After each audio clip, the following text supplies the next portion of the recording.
looking for just dropped in the mud below. There it is. Nice and shiny. Our two bearings, yeah. So now we'll wipe all that crud off them. Don't want to get them contaminated before we even use them. We got to get them off of this shaft now and put them on the other shaft. And even trying that hard, I still ended up getting some grit in that other seal. So now, you guys got to figure out how I'm going to extract these off of here. We do have a puller, I believe. So I'm going to go get the puller.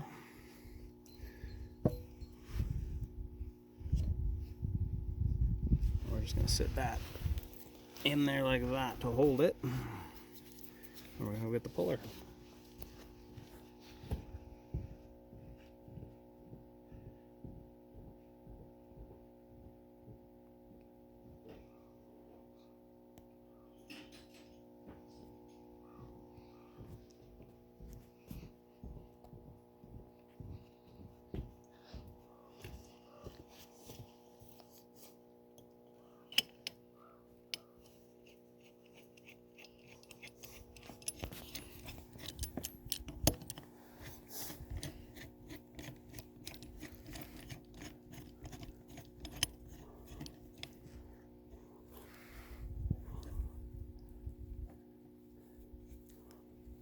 This is what's called a two-jaw puller.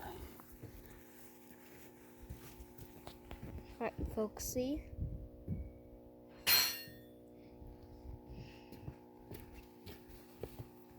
Now we got an adjustable wrench. Back that up.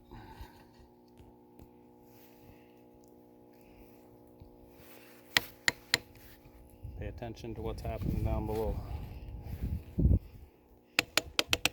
You can hear it coming off the shaft.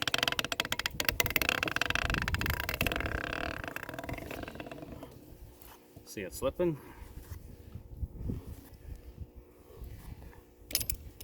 And there we go, we lost tension, which tells us it's no longer resistive. Now we lift our bearing safely off. Now we did get some grit and some debris in there. I'm going to have to dig that out.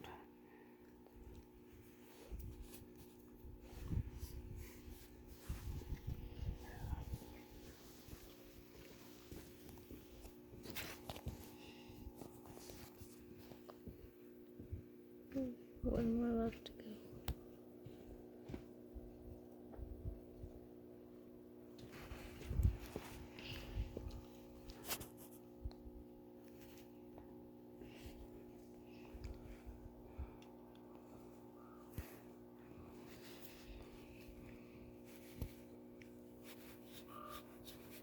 Nice new bearing. Okay, we're going to do that again. We're going to flip this shaft over. Set this bearing over here where it's cleaner. Quite a bit of grit on everything. I'm going to pull this out of here. It's just sitting in the seal of that roller right now. It's a brand new seal, so it's got some pretty good resistance. There we go, I popped it out. We're going to turn that around now. I'm going to take that bolt out because we're going to need it.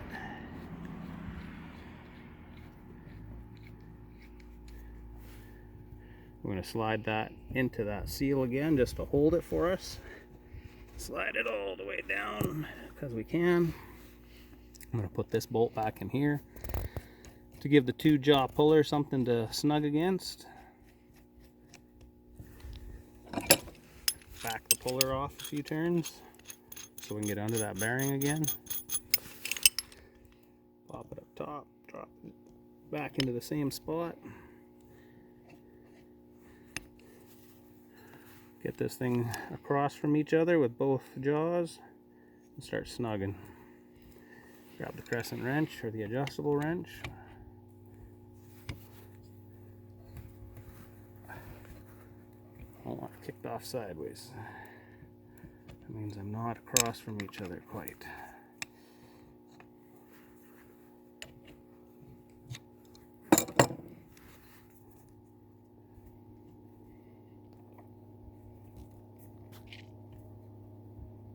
Something right about there, maybe.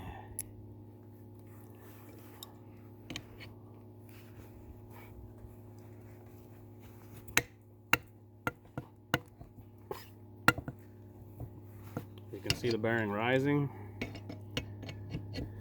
sliding up off of that shaft.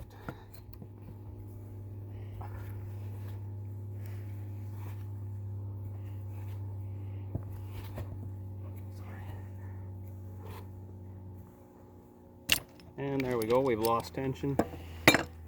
We can put the puller down, lift our bearing off safely. Once again, folks, that's a 6205-2RS.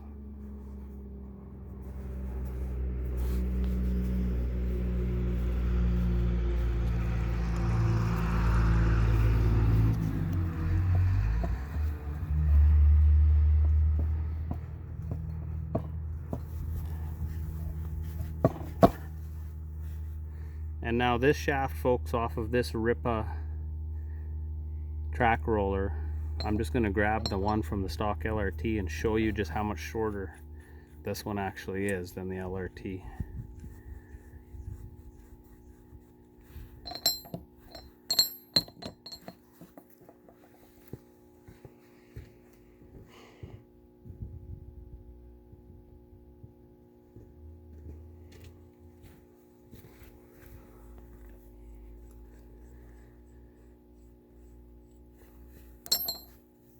This is the stock LRT shaft. I'm going to say it's almost an inch longer. I'm going to grab a measuring device.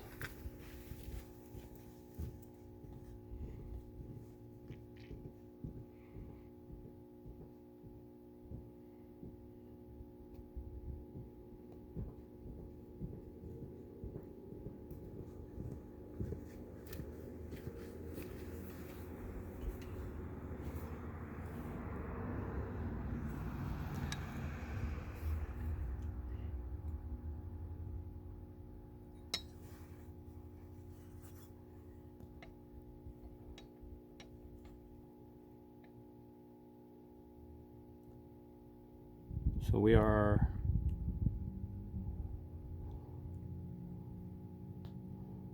just over half an inch longer, maybe 5/16. LRT shaft is 5/16 of an inch longer. Other than that, things I like about the Ripa shaft, this inner collar right here is what the bearings, the inner race bounce up against. And this one on the LRT is actually too small. Starting to get rounded out in a couple spots from the side sliding and the force against it. This one on the Ripa is much, much taller, much nicer. It's really too bad these shafts aren't long enough. A guy'd have to adapt the track frame to use this in an LRT. But now that we have these parts, we're going to actually set this shaft aside. And we've got to install our bearings on this shaft now.